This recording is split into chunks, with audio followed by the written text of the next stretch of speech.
hip-hop's most hated, and his struggle to stay relevant, the most hated man in hip-hop. In 2018, you couldn't escape 6ix9ine. The rainbow hair, the aggressive hits, the Instagram trolling, he was everywhere. But just 1 year later, he went from topping charts to facing 47 years in prison. Then came the ultimate hip-hop sin, snitching. Almost overnight, 6ix9ine became public enemy #1. But here's the twist. He didn't disappear. He came back, loud, unapologetic, and more desperate than ever. This is the rise, the downfall, in the messy comeback attempts of Tekashi 6ix9ine. The question is, will he ever matter again? Part 1, Blowing Up Off Chaos. 6ix9ine, real name Daniel Hernandez, exploded in 2017 with Gummo, a gritty Brooklyn drill track that went viral overnight. But it wasn't just the music. He had the rainbow-colored hair, face tattoos, and energy that made people stop scrolling. He wasn't just a rapper, he was a walking meme, a marketing machine. By 2018, songs like Feffy, with Nicki Minaj and Kuda, dominated streaming charts. And every time he beefed with someone, Trippie Redd, Chief Keef, or The Game, it made headlines. He made controversy an art form. But behind the scenes, Tekashi was making moves that would destroy his career. His social media became a battleground, where he trolled gang members like it was sport. He flashed guns, cash, and colors in his videos, attracting attention from fans and law enforcement alike. The more reckless he got, the more viral he became. He claimed he was untouchable, and the internet believed it. But fame came with a dark price. He wasn't just playing with clout, he was playing with fire. And that fire was about to consume everything he built. The streets were watching, but so were the feds. Behind every viral video, the walls were quietly closing in. What looked like success was really a ticking time bomb, and Tekashi was dancing on top of it with a smile. The chaos he thrived on was about to pull him under. Part 2, Nine Trey, Clout, and Consequences. To solidify his image in the rap game, 6ix9ine took things further than most. He aligned himself with the Nine Trey Bloods, a violent street gang operating out of New York City. For 6ix9ine, it was about more than just clout. This move gave him a level of street credibility that couldn't be faked. He wasn't just playing a character anymore. He was living the lifestyle he rapped about. But that decision came with real consequences. Behind the music videos and viral moments, there were armed robberies, violent assaults, and escalating gang tensions. What started as image building quickly spiraled into something far more dangerous.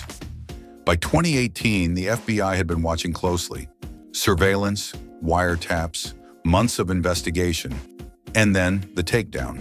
6ix9ine was arrested alongside several members of Nine Trey.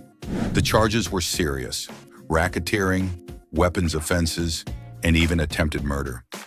He was facing nearly 50 years behind bars. The colorful persona, the trolling, the viral fame, none of it could help him now. For a moment, it looked like the story was over. But in the world of 6ix9ine, nothing is ever that simple. Part 3, the snitch heard around the world. In a move that shocked the world, 6ix9ine cooperated with prosecutors. He named names, testified in court, and shaved his 47-year sentence down to just 2. The internet went crazy. Memes, backlash, and viral videos exploded overnight. In hip-hop, snitching is the ultimate betrayal, and Tekashi wore the label proudly. He trolled everyone. "I snitched and I'm still winning." But was he really? The streets turned cold on him. Former allies refused to even say his name. OGs in the rap game labeled him a joke, a clown in a circus of self-destruction. His credibility was shattered, but his ego stayed bulletproof. He flaunted ankle monitors like designer jewelry and posed with security like trophies. Every appearance was a spectacle, but the cheers started to fade. The fame he once weaponized began to feel more like a curse. And behind all the flexing, Tekashi seemed more isolated than ever. He was free, but never truly safe. Every step outside felt like a risk, every city a threat. Even his own fans didn't know if they loved him or just loved to watch the chaos. He had traded loyalty for limelight, and the cost was catching up. In trying to beat the system, he may have lost everything else. Part 4, the return that almost worked. In 2020, just weeks after being released from prison, Tekashi returned with Gooba. It broke YouTube records, pulling over 40 million views in 24 hours. Then came Troll Z with Nicki Minaj, his first and only #1 single. But this wasn't 2018. The industry blacklisted him. No radio play, no playlist support, no A-list cosigns. His 2020 album Tattletales flopped commercially. The numbers weren't lying. People weren't buying it anymore. His shock value had expired, and the gimmicks felt recycled. He tried live streams, stunts, and giveaways, but the magic was gone. Even his diehard fans started to go quiet. The media moved on, and Tekashi's spotlight dimmed fast. He thought he could out-troll the system, but the game had changed. Controversy used to fuel him. Now it was burning him out.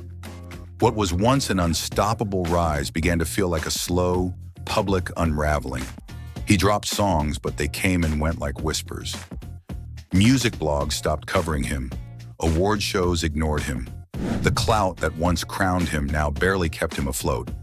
He had millions of followers, but barely anyone left watching. The king of chaos was slowly becoming yesterday's news. Part 5, Desperate for Relevance. Since then, Tekashi has tried every tactic in the book. Flashing cash and luxury cars online, starting fake beefs, collaborating with Latin artists like Anuel AA and Yalen, disappearing and reappearing for shock value. But the energy isn't the same. The trolling feels forced. The fans are gone. And the music? It doesn't hit like it used to. 6ix9ine isn't leading the conversation anymore. He's chasing it. He jumps from trend to trend, hoping something will stick. He dyes his hair brighter, screams louder, but no one's really listening. The spotlight that once followed him now flickers in the distance. Clout, once his weapon, has become his prison. He tries to reinvent himself, but the past keeps pulling him back. Even his apologies sound like punchlines. He's not feared. He's not respected. He's barely even watched. The internet he once ruled now mocks him. Each comeback feels more like a cry for help. And maybe, just maybe, he knows the fame is fading for good. His music drops with a thud, not a bang. He comments on drama to stay relevant, but it feels desperate. Old collaborators don't pick up his calls anymore. Even the controversy can't save him now. Can Tekashi, 6ix9ine ever bounce back? 6ix9ine was never about bars or albums. He was about attention, and attention fades. Today, his numbers are down, and even controversy doesn't break the internet like it used to. He's tried rebranding as a Latin artist, but that core fan base he once had? Gone. So, can Tekashi ever reclaim the throne? Realistically, no. Because once the world stops reacting to you, you're no longer dangerous. You're just forgotten. Comment below. Do you think 6ix9ine will ever return? Or has the world moved on? Hit subscribe if you want more untold stories behind the culture's most controversial icons.